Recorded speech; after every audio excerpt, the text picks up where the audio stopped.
আসসালামু আলাইকুম দর্শক, আজকে একটি রাস্তার ধারে এসেছি। তো এটি মূলত কেন্দুয়া কালীবাড়ি এলাকার, আর এই গ্রামটি হচ্ছে সোনাকাটা। তো এখানে একটি খুবই গুরুত্বপূর্ণ জিনিস আপনাদেরকে আজকে দেখাবো। এখন বর্ষাকাল শুরু হয়ে গেছে, প্রায় প্রতিদিন বৃষ্টিপাত হচ্ছে। তো আমার একটা ইচ্ছা ছিল যে এই বর্ষা মৌসুমে প্রচুর পরিমাণে গাছ আমাদের এলাকায় রাস্তার দুধারে যেখানে ফাঁকা জায়গা রয়েছে সেখানে লাগাবো। তো আমি লাগানোর আগে ইতিমধ্যে এই কার্যক্রম কিন্তু শুরু করে দিয়েছে। এই যে দেখতে পাচ্ছেন,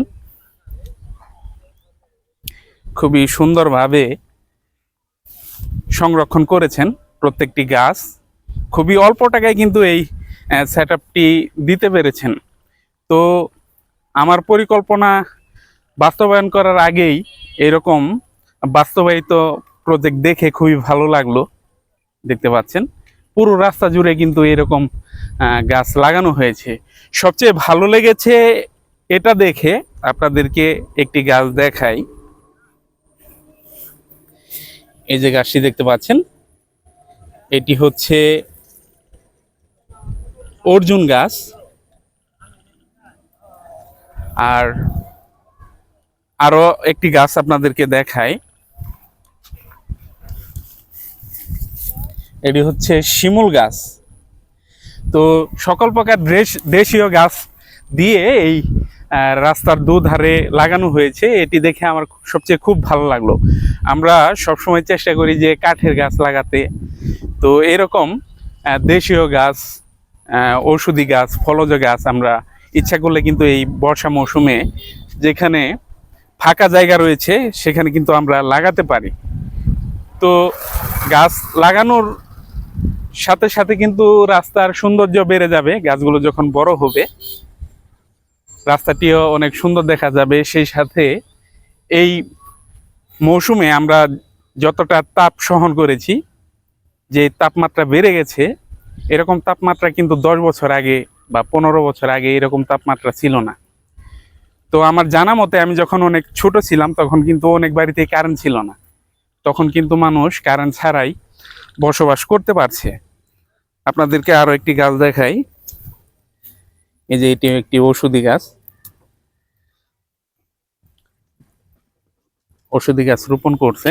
তো এরকম দেশীয় গাছ দিয়ে এই রাস্তাটি সজ্জিত করেছেন। যিনি সজ্জিত করেছেন হয়তো এখন আপনাদেরকে জানাতে পারছি না এই উদ্যোক্তার কে কে এগুলো লাগিয়েছেন। তো ওনার সাথে যোগাযোগ করতে পারলে ভালো হতো।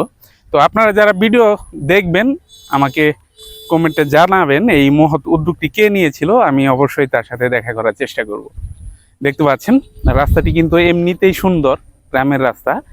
তারপরে যখন এই গাছগুলো বড় হবে, সারিবদ্ধভাবে গাছগুলো বেড়ে উঠবে, তখন কিন্তু এর সৌন্দর্য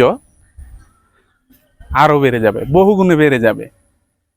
তো সকলের দৃষ্টি আকর্ষণ করছি, আপনাদের যদি সুযোগ হয় তাহলে ফাঁকা জায়গায়, রাস্তার যেই ফাঁকা জায়গাগুলো রয়েছে সেই ফাঁকা জায়গায় আপনার জীবন দশায় একটি করে গাছ হলেও লাগাবেন। আমরা বাংলাদেশে কিন্তু 20 কোটিরও অধিক মানুষ বসবাস করি। প্রত্যেকে যদি একটি করে গাছ লাগায় তার জীবন দশায়, তাহলে কিন্তু আমাদের যেই বনাঞ্চলের প্রয়োজন সেই ঘাটতি কিন্তু আমরা নিজেরাই মেটাতে পারি।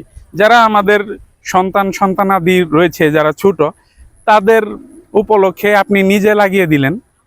এভাবে কিন্তু 20 কোটি গাছই কিন্তু আমরা লাগাতে পারি আমাদের যদি ইচ্ছা থাকে। প্রত্যেকের ফ্যামিলির পক্ষ থেকেও, ফ্যামিলির হয়েও গাছগুলো লাগিয়ে আমাদের বনাঞ্চলের যেই ঘাটতিটা তা মেটাতে পারেন কিন্তু।